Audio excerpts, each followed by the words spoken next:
Today, a delegation led by Steve Witkoff and Jared Kushner will be back in Islamabad for a second round of peace talks with Iran. The negotiations come as the U.S. Navy maintains its blockade of the Strait of Hormuz, which the Pentagon says will continue as long as it takes. Madeleine Rivera joins us live from Washington with more. Madeleine, good morning. Good morning. The White House says it's seen some progress from Iran in the last couple of days, despite fractures among Iran's negotiating team, a claim that Iran has denied. The U.S. says it was the Iranians who made the request for these talks after a round of negotiations between U.S. and Iranian officials ended without a deal 2 weeks ago. The Iranians reached out, as the president called on them to do, and asked for this in-person conversation. President Trump has made his red lines throughout this entire process very clear. He was flexible in extending the ceasefire. And so Steve and Jared will be off to hear what they have to say. The president telling Reuters they're making an offer and we'll have to see, he said during a phone interview. When asked who the U.S. was negotiating with, Trump said, "I don't want to say that, but we're dealing with the people that are in charge now." An Iranian delegation led by the regime's foreign minister arrived in Islamabad yesterday, but Iranian state media says Iran officials are not meeting with the Americans this weekend. They say Iran's foreign minister will be discussing the Pakistani side of Iran's negotiations to end the war.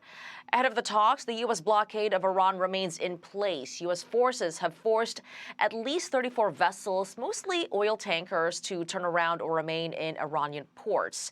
Defense Secretary Pete Hegseth warning the U.S. military is poised to resume fighting if President Trump gives the green light. The president, though, says he is in no rush to make a deal and that Vice President J.D. Vance is on standby to head to Pakistan if they think his presence is necessary for progress. Charlie, Rachel, and Griff.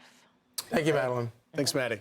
You know, while obviously there's a lot of back and forth about whether or not Iran wants the negotiations or Washington wants the negotiations, the thing that I think that is most important about all of it is the pressure on Iran right now is way more than the pressure is on the United States.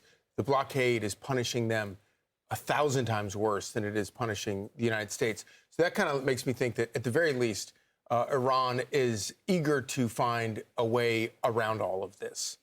Yeah. You know, we often talk about how the regime doesn't really care about its people, and so it's really hurting the people, maybe not even so much the regime, more importantly. There's just been a lot of discussion about who is there, right? The Washington Post saying that officials who are hoping for a quick end to the war say that Vance, who is a key, Vance is a key asset to the delegation and that his presence would be missed.